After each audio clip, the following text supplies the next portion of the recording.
మీటింగ్లో ఉంటుంది.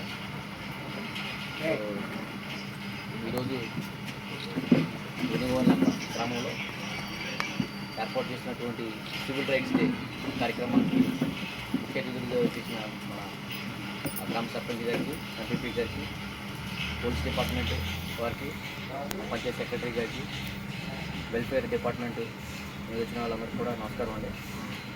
సో ప్రతి నెలలో కూడా లాస్ట్ 30 అయితే 31 అయితే 31 తారీఖులో ఈ డేట్స్లో మనం ఈ సివిల్ రైట్స్ డే అనేది మొత్తం మండలంలో ఒక విలేజ్ చొప్పున జరుపుకోవడం జరుగుతుంది.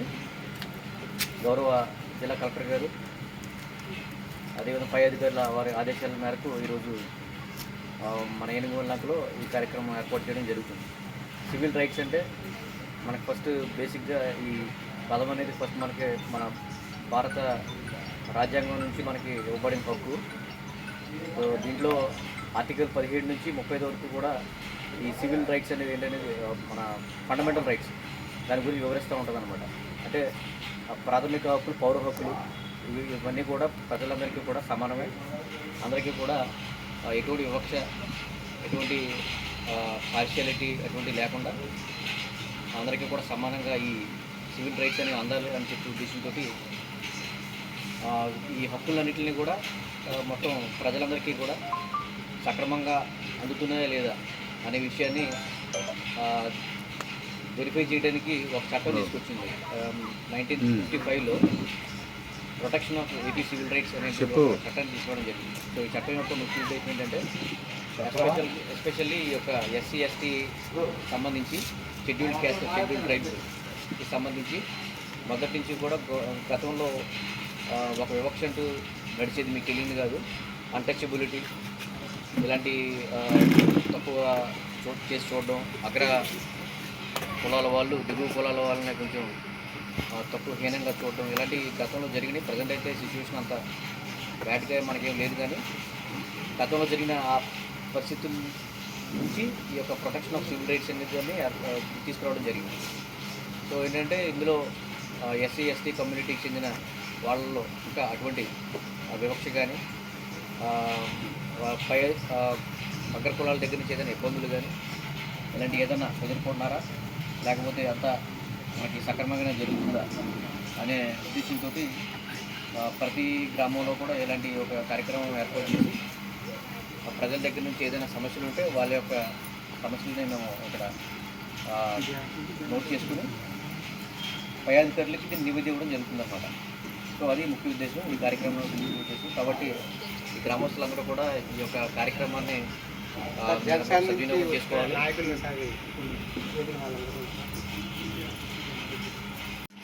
వివిధ రాజకీయ పార్టీ నాయకులకు అందరికీ నమస్కారం. అలాగే వీటి గారు చాలా వివరంగా చెప్పారు. ఇంతకుముందైతే కొంచెం వివక్ష ఉండేది, కుల వివక్ష అనేది. ఇప్పుడైతే అటువంటిది మా గ్రామంలో ఏమీ లేదండి. పేటలో ఏదన్నా కార్యక్రమం జరిగినా వాళ్ళు వచ్చి భోజనం చేయటం, వాళ్ళ ఇంటి దగ్గర ఏదైనా కార్యక్రమం జరిగినా మేము వెళ్ళి భోజనం చేయాలంటే ఒక కుటుంబంగా కలిసిమెలిసి వెళ్తున్నాం. మా పేటలో కుల వివక్ష కానీ ఒక కేసులు కానీ అటువంటి ఏమి లేవండి. మేము మా గ్రామం అంతా ఐక్యతగా ఉంది, మేమంతా ముందుకెళ్తాం. ఈరోజు ఈ గ్రామంలో ఏర్పాటు చేసినందుకు డీటీ గారికి ప్రత్యేకమైన ధన్యవాదాలు సెలవు తీసుకుంటాం. డీటీ గారికి, ఎంపీ గారికి, సర్పంచ్ గారికి, అదేవిధంగా రాజకీయ నాయకులు ఉన్నారు, అదేవిధంగా వచ్చిన జనాలు కూడా ముందుగా ఈ యొక్క సివిల్ రైట్స్ అన్నది కోర్ నుంచి కూడా ఇది మా ఒక ఎవరైతే కనుక బలహీన వర్గాల వారు, ఎవరి కనుక కుల విక్షతో ఎవరు తప్పుగా ఉన్నారని చూశారో వాళ్ళందరూ కూడా స్కూల్లో కూడా రానిపోకుండా, చాలామందిని దేవాలయంలోకి రానిపోకుండా, వాళ్ళు చాలామందిని అలా రోడ్డు అంటే కూడా వెళ్ళనిపోకుండా, ఓకేనా, రోడ్డు అంటే కూడా వెళ్ళనిపోకుండా ఎవరాడు ఈ రోడ్డు అంటే రాకూడదు, ఇది మనందరం కూడా వేరు వాళ్ళు వేరు అని మనల్ని సెపరేట్ చేసి ఒక మతపరంగా కాకుండా, ఒక జాతిపరంగా కాకుండా, ఒక మానవులుగా కాకుండా చూడకుండా ఎలాగంటే కనుక చాలా దుర్మార్గం అనమాట. చాలామంది కూడా వెళ్తూ ఉంటుంటే తాటెలు కట్టువారంట. తాటె కడితే ఇటు పలానా తక్కువ జాతి వాడు వెళ్తున్నాడు అని తెలియటండి, ఎందుకంటే సౌండ్ వస్తుంది కదా అని చెప్పి అలా కూడా ఉన్న నాగరికతలు ఉన్నాయి. అలాంటి భయంకరమైన పరిస్థితి నుంచి మనకు రాజ్యాంగంలో పొందుపరిచిన ఆ ఒక డాక్టర్ అంబేద్కర్ గారి యొక్క ఆశయాల మేరకు మనం చూసినట్టు కనుక మత స్వతంత్రం వస్తుంది, మనకు వాక్ స్వతంత్రం ఉంది. మనం ఏమైనా సరే మనం చేసుకోవడానికి మన ప్రతి పని కూడా చేసుకోవడానికి ఒక రైట్స్ మనకు ఉన్నాయి. ఈ రైట్స్ అన్ని ఉపయోగించుకోవడానికి చాలామందికి లేనిదేంటంటే కనుక నాలెడ్జ్. ఈ నాలెడ్జ్ లేకపోవడం ఏంటంటే కనుక ఆ నాలెడ్జ్ రావాలంటే కావాలి, చదువు కావాలంటే దానికి కనుక కొంతకాల వనరులు లేదని కనుక కొంత ఆర్థికమైన వాళ్ళకి సంపత్తి కావాలి. అలాంటి పరిస్థితి లేక పూర్వం నేను పాల్కొల్లో కాలేజ్ చదువుకున్నాను, గవర్నమెంట్ కాలేజీలో. ఆ చదువుకున్నప్పుడు 60 రూపాయలు ఫీజు. ఇప్పుడు 88 సంవత్సరంలో ఇంటర్మీడియట్ చదువుకుంటాకి 60 రూపాయలు ఫీజు కట్టలేక నేను ఇక్కడే ఎదుగులోనే మా నాన్నగారు ధాన్యం ఒక 6 బస్తా అమ్మి ఆ డబ్బులు ఇస్తే పట్టుకుని నేను కట్టాను. ఎందుకంటే అలాంటి పరిస్థితులు చాలా తక్కువగా కనపడాయి. ఎందుకంటే ఈ రోజున 60 రూపాయలు కాదు కదా, 6 లక్షలైనా సరే కట్టి 60 లక్షలైనా కట్టి డాక్టర్ చదివిస్తారు. ఈ రోజున అంత పరిస్థితులు మారినాయి అందరూ కూడా. బట్ ఒకటి ఏంటంటే కనుక ప్రతి ఒక్కరు కూడా అవేర్నెస్ రావాలి. ప్రతి ఒక్కరిలో కూడా అది జరిగింది ఏంటి, మనం ఏం చేయాలి, ఈ నేటికి కూడా చాలా సమాజంలో ఉన్నది కొంత. కానీ దానికి ఏం చేయాలంటే కనుక ఎవరైతే వెలివేశారని చూసారా మన పిఠాపురంలో చెప్తున్నారు. కొన్ని చోట్ల వెలేశారని, కొన్ని చోట్లేమో మన చదువుకునే కాడ కూడా చాలామందికి మార్కుల్లోనూ ఆర్టిట్లో చాలా ఎన్నెన్నో చాలా అవతవకలు తగ్గుతున్నాయి, అవకతవకలు. అయితే ఆ అవకతవకలు జరగడానికి వాళ్ళ కారణం ఏంటంటే కనుక మనకు నాలెడ్జ్ లేకపోవడం. ఆ నాలెడ్జ్ ఎవరంటే కనుక నో నాలెడ్జ్ వితౌట్ కాలేజ్. ఎవరైతే కనుక కాలేజ్కి వెళ్ళలేని వారు ఉంటారో నేను డెఫినెట్గా చెప్తాను వాళ్ళకి నాలెడ్జ్ అనేది చాలా తక్కువ ఉంటుంది. ఎందుకంటే 10th వరకు చదవడం అనేది ఏంటంటే ఒక స్కూల్ బడిలోనే అలా వెళ్ళిపోతారు లైఫ్. కానీ కాలేజ్కి వెళ్ళడం ఏంటంటే వాళ్ళు ఆ సెంటర్లో పడతారు. ఇంటర్లో వెళ్ళేటట్టు ఉంటారు, ఆ సెంటర్ పాయింట్ అది. కాబట్టి ఆ విధంగా చదువులో కూడా మనం ప్రతి ఒక్కరు కూడా ఉన్నట్లయితే కనుక ఈ యొక్క సివిల్ రైట్స్ని యూజ్ చేసుకోవడానికి దానికి తగ్గట్టుగా దాన్ని చెప్పడానికి కూడా చాలామంది ఏంటంటే నన్ను ఎవరైనా అవమానపరిచారని, నన్ను ఎవరైనా కించపరిచారని, నన్ను వేరుపరిచారని ఆ విషయాలు ఏమంటే కనుక చట్టపరిధిలో మా చట్టపరిధిలో నేను 35 years సర్వీస్లో చాలామంది అలాంటి పరిస్థితులు వచ్చి అది కేసులు పెట్టి కూడా చాలామంది ఏంటంటే ఈ పక్కనే ఒకలే ఆ పక్కనే ఒకలే ఆడేళ్ళు ఒకటే ఈ మధ్యన పాపం ఈ పనివాళ్ళు ఉంటారు కదా, ఈ పనివారు ఎవరైతే తక్కువ చదవలేదంటే కనుక ఎవరుంటారు ఇంకా పనివాళ్ళమ్మా ఇది తెలియదే కదా. ఇటువంటి వాళ్ళు ఏం చేస్తారంటే ఈయనకి ఆయనకి పడక ఈ మధ్యలో ఈయన ఉపయోగించుకుని నువ్వు SST కేసు పెట్టరా, ఇది పెట్టరా అని చెప్పి ఉపయోగించుకుని అనేకమైన సంఘటనలు జరిగినాయి. అతను కేవలం పావులుగా చేసుకున్నది అంటే నాలెడ్జ్ లేకపోవటం వల్లే కదా. గమనించుకోండి, మనం కూడా నీది ఎంత నేనెంత అన్న ఒక ఇది కావాలంటే కనుక ప్రతి ఒక్కరిలో కూడా స్టడీ కావాలి. అదేవిధంగా జరిగిన దానికి ప్రతిదాన్ని కూడా చట్టం అన్నది ఏంటని తెలుసుకోవాలి. ఈ రోజున ఈ చట్ట పరిధిలో చాలామంది కూడా అది తెలివి లేక లేదంటే కనుక అవేర్నెస్ లేక చాలామంది ఇబ్బందులు పడతారు. ఇప్పుడు అన్నీ ఉన్నాయనుకుంటున్నారు కానీ కొంత మటుకు కొంత సమాజం అంతా కూడా అందరూ కూడా ఈక్వాలిటీ వచ్చేసింది. ఇందులో ఎవరు కూడా తక్కువ ఎక్కువ లేకుండా సర్పంచ్ గారు చెప్పినట్టుగా పూర్వం ఎక్కడన్నా ఒక పేటలో భోజనం పెడితే వాళ్ళే తప్ప బయట వచ్చారండి, ఎవరు వచ్చేవారు కాదు. చాలా పేటలో తింటాం తప్ప పాపం బయట వాళ్ళు ఎవ్వరు కూడా వచ్చారు కాదు. ఈ రోజున చూసినట్లయితే అందరు భోజనాలు ఒకటే. ఎలాంటి కాస్ట్లీ వాళ్ళు పెట్టినా ఏ కులస్తులు పెట్టుకున్నా ప్రతి ఒక్కరు కూడా అందరూ క్యాటరింగ్ ఇచ్చేస్తున్నారు, అందరికి వాటర్ బాటిల్ ఇచ్చేస్తున్నారు, అందరికి అన్ని రకాలుగా మనకు ఒక ఈక్వాలిటీ అనేది వచ్చింది. కాబట్టి ఇలాంటి పరిస్థితులు మనకు ఉన్నాయి. కాబట్టి ఇంకా అలాంటివి ఏమన్నా ఎక్కడ ఉన్నాయేమో అని మనకు DT గారు చెప్పినట్టుగా ఇంకా అలాంటి ఏమైనా పరిస్థితులు ఉన్నట్లయితే ఈ విషయాల్ని మనం ఎవరికి ఆ పైన ఉన్న వారికి అధికారులు తెలియపరుచుకుని అలాంటి సమస్యలు ఉంటే కనుక సర్పంచ్ గారు మంచి మాట చెప్పారు. మా గ్రామంలో అయితే కనుక అలాంటి ఏమీ కూడా లేదంటే కాబట్టి అటువంటి ఎక్కడైనా పునరుద్ధరణ అయితే కనుక వాటి గురించి తెలియపరచాలి మాకు అని చెప్తున్నాను. ఎందుకంటే ఎవరైనా అంటరాని వారు చూసినా ఎవరైనా కుల వివక్ష చూసినా లేదంటే కనుక టీడీపీ నుంచి కనుక వాళ్ళు కూడా ఏంటంటే రెగ్యులర్గా ఫస్ట్ ఆఫ్ ఆల్ ఏం చేయాలంటే గ్రామ సర్పంచ్ గారు చెప్పాలి. కనుకమ్మా గమనించుకోండి, మీకు ఎవరైనా సరే గ్రామంలో ఏదైనా సమస్య వచ్చినట్టు ఫస్ట్ ఆఫ్ ఆల్ అలాంటిది సర్పంచ్ గారు చెప్పుకోవాలా, ఆ తదుపరి MRO గారికి చెప్పుకోవాలా. MRO గారు ఆ తర్వాత ఎందుకంటే RDO దగ్గరికి వెళ్ళాలి. ఎందుకంటే ఒక జాతికి సంబంధించిన, ఒక కులానికి సంబంధించిన, ఒక వర్గానికి సంబంధించిన, ఒక పేటకు సంబంధించిన దానికి 107 అనే కేసు ఉంటుంది, సెక్షన్ ఉంటుంది. ఆ సెక్షన్ ప్రకారం ఏంటంటే ఇరు వర్గాల వారిని కూడా ఏం చేస్తారంటే వాళ్ళని సమన్వయపరచడానికి, సమన్వయం అంటే కలపడం కోసం, వాళ్ళు తిరిగి ఏకం చేయడం కోసం వాళ్ళకి ఎంఆర్ఓ కోర్టులోను, లేదంటే ఆర్డీఓ కోర్టులోను, లేదంటే కలెక్టర్ గారు ఆ కోర్టులో వాళ్ళని అక్కడ పిలవటం జరుగుతుంది. అది మీకు చాలా మంది తెలియదు కూడా నేను చెప్తున్నాను. ఎందుకంటే చాలా మంది అంటారు ఇప్పటి నుంచి కూడా జరుగుతున్నాయండి, దీనికి పరిష్కారం లేదండి అంటే కనుక ఆ ఇరు వర్గాలు కనుక సరి అవ్వాలంటే కనుక మీకు తెలియాలంటే కనుక ఆర్డీఓ దగ్గరికి, కలెక్టర్ గారి దగ్గర కూడా మీరు వెళ్ళొచ్చు, అదంటే ఎస్పీ గారి దగ్గర కూడా మీరు వెళ్ళొచ్చు. కాబట్టి ఎందుకంటే ఈ పోలీసు వ్యవస్థ కనుక ఎవరైనా సరే తప్పుడు కేసులు మాత్రం ఎవరు చెప్పారని మాత్రం పెట్టుకోండి. ఎవరో చెప్పారు కదా నా వెనకాల ఉన్నవాళ్ళు ఎవరో బైక్ పోర్ట్ చేశారని మాత్రం పెట్టుకోకుండా నేను దయించి ఆ విధంగా కాకుండా వాస్తవాన్ని జరిగిందని చెప్పాలని చెప్పి నేను కోరుకుంటున్నాను.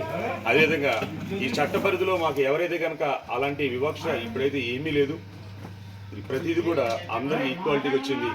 ప్రభుత్వాలు కానీ, అలాగే కనుక ప్రజా నాయకులు కానీ, లేదంటే కనుక అధికారులు కానీ, అలాగే చట్టాల్లో ఉన్న ఈ యొక్క వ్యవస్థలన్నీ కూడా సమపాలనలో అందరం కూడా సమానంగానే జరుగుతున్నాయి. ఇప్పుడు ఇలాంటి పరిస్థితుల్లో ఏ ఒక్క ఇబ్బందులు వచ్చిన ఎవరికైనా వాళ్ళు మాత్రం తెలియపరచకుండా మాత్రం వాళ్ళు కృషించిపోయి వాళ్ళు బాధపడేటట్లు ఉన్నట్లయితే దానివల్ల పాపం ఏమవుతుందంటే వాళ్ళగా ఇబ్బందులు పడతారు.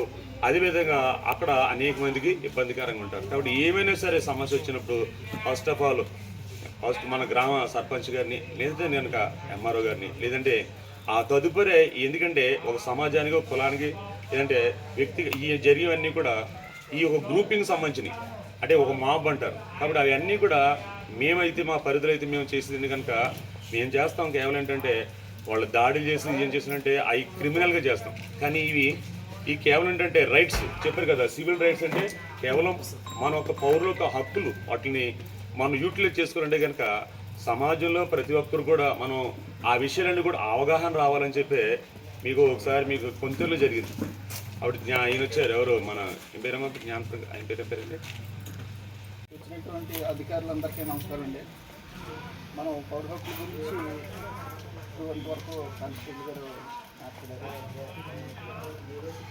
అయితే ఇంతకు ముందున్నంత సొసైటీ సమాజంలో అంత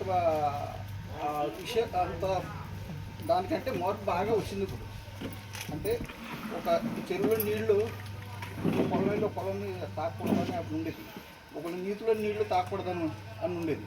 తర్వాత ఒక దేవుడి గుడిలోకి వెళ్తే కింద పొలవాళ్ళు వెళ్ళి ఆ దేవుడిని పూజించకూడదని అప్పుడు ఉండేది.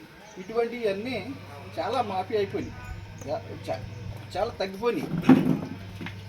తర్వాత వివాహాలు జరిగినప్పుడు, తర్వాత చనిపోయినప్పుడు ముఖ్యంగా అందరూ కలిసి భోజనాలు చేస్తున్నారు. ఇంతకుముందు కూడా వివాహాలు కూడా జరిగినప్పుడు కొంచెం అంతరాంతరం ఉండి ఎంత కులం వచ్చో రాని చివరికి దూరంగా పెట్టేవారు అని తెలిసింది. తర్వాత ఇప్పుడు ఈ రోజుల్లో కులాంతర వివాహాలు కూడా జరుగుతున్నాయి. అప్పుడు కులాంతర వివాహాలు జరిగి కాదు, కులాంతర వివాహాలు కూడా జరుగుతున్నాయి. అయితే ఇంకా మనం మార్పు చెందవలసిన విషయాలు ఉన్నాయి. ఇంకా కులం పూర్తిగా నిర్మూలన అవ్వట్లేదు. కింద సమాజం ఇంకా ట్రబుల్ పడుతూనే ఉంది. ఒక కులం వాళ్ళు ఇంకో కులం వాళ్ళు చనిపోతే, ఇప్పుడు చనిపోయి ఒక అగ్ర కులం వాళ్ళు చనిపోయి అనుకోండి, ఆ కులం వాళ్ళు వెళ్తారు కదా, చనిపోయినప్పుడు ఇతర వాళ్ళు వెళ్తలేదు. ఇంకా కొన్ని మార్పులు రావాలండి. తర్వాత వివాహాల విషయంలో అయితే మాత్రం అందరికీ చెప్తున్నారు, అందరూ వెళ్తున్నారు. కొన్ని మార్పులు రావాలి. అయితే ఈ మార్పులు ఇందాక మన సార్ గారు చెప్పినట్టు విద్య ద్వారానే సాధించవచ్చు. చదువు ప్రతి ఒక్కరు ఇందాక చెప్పారు సారు, కాలేజీ వరకు చదువుకుంటే మనకు కొన్ని తెలుస్తాయి విషయాలు. కాలేజీ కంటే వీలో 10th క్లాస్ వరకు చదివితే కొన్ని విషయాలు తెలియదు. అది కాలేజ్ చదివి ఎంఏ చదివినట్లయితే సమాజం అంటే ఏంటో, అంటే మనమంతా ఎలా జీవిస్తున్నాము, ప్రపంచం అంతా ఎలా జీవిస్తుందో, మనం ఎలా జీవిస్తున్నాము, దాంట్లో అన్ని పోల్స్ చెప్తారు.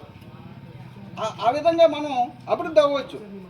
ఉదాహరణకి అంబేద్కర్ అంటారు, అప్పుడు ఆయన్ని స్కూల్లో చదవనిచ్చేవారు కాదు, కింద బయట చదవనిచ్చేవారు. ఆయన అలా పట్టుదలతో చదువుకుని విదేశం వెళ్ళి విదేశంలో ఉన్నటువంటి పరిస్థితులన్నీ ఆయన స్టడీ చేశాడు. అంబేద్కర్ ఆయన్ని స్టడీ చేసి వాటిలన్నిటిని క్రోడీకరించి రాజ్యాంగాన్ని రచించే అంత శక్తి ఈ యొక్క ఎడ్యుకేషన్ ద్వారా సంపాదించాడు.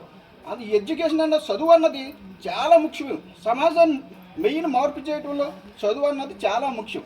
అది గురించి మనం పిల్లల్ని 10th క్లాస్ వరకు చదివించడం కాదు, సార్ చెప్పేట్టు కాలేజీ దాటించాలి. కాలేజీ దాటితే సమాజం ఏంటో, తల్లిదండ్రులు ఏంటో, ఎలా బ్రతకాలో అన్నీ నేర్చుకుంటారు.